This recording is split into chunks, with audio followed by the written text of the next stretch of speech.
Very good evening and welcome to the final edition of Yes 101's Visual Radio for today. For the Newsfirst team, I'm Tilakaratna. Let's begin with your headlines.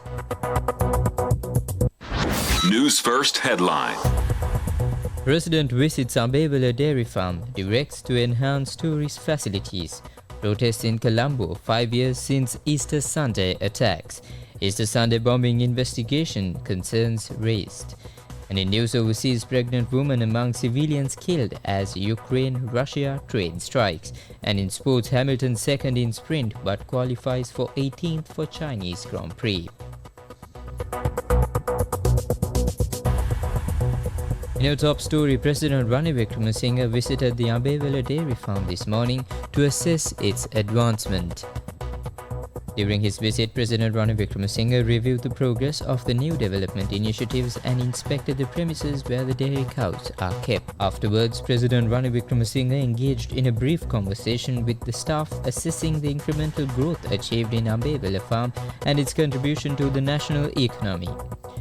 He underscored the importance of implementing various tourism promotion programs for tourists visiting the farm. President Wickremesinghe also interacted with local and foreign tourists who visited the farm over the weekend, engaging in friendly conversations and inquiring about their experience. 5 years ago, Sri Lanka was shaken by the Easter Sunday attacks. Tomorrow marks the somber anniversary. While time has passed, the wounds remained unhealed for those who lost their loved ones, were injured or were otherwise affected. The fight for justice continues. With protests like this, the one held today opposite the Fort Railway Station, demanding accountability. The protest was organized by a group of civil society activists, and during the protest, a petition was also signed.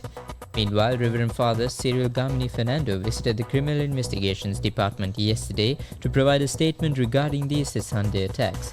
He later expressed concern that the CID may be facing limitations in investigating the Easter Sunday attacks. The issue was raised during a police media briefing held today. Responding to Father Fernando's comments, police spokesperson DIG Nihal Thanduwa emphasized the department's commitment to the investigation.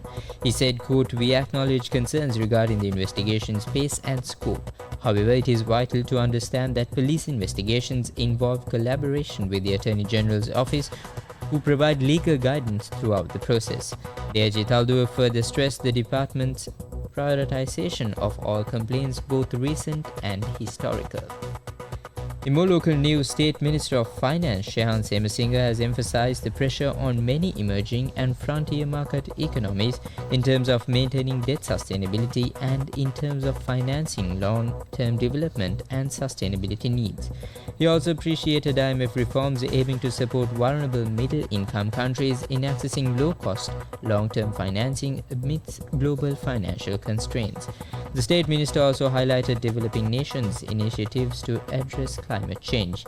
He shared his insights at the Paris Pact for People and the Planet discussions representing Sri Lanka during the International Monetary Fund and the World Bank Group spring meetings. Posting on X, State Minister Shehan Semesinghe said that the discussions focused on the progress of negotiations with the Official Creditor Committee as well as other stakeholders. A more comprehensive report is coming up on our primetime news on TV1 at 9 p.m. today. Up next is international news. International news.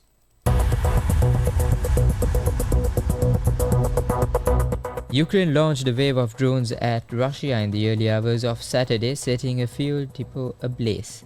Officials said as both sides accused each other of deadly attacks on civilians, the governor of Russia, Belgorod region, said cross-border Ukrainian attacks left at least 3 people dead, while a Russian strike killed 2 in Ukraine's northeast.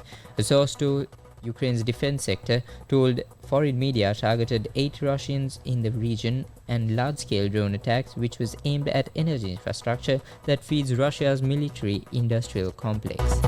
Up next is sports. Sports news. 7 times world champion Lewis Hamilton failed to make it out of the first part of qualifying for the Formula 1 Chinese Grand Prix despite having finished second in Saturday's sprint.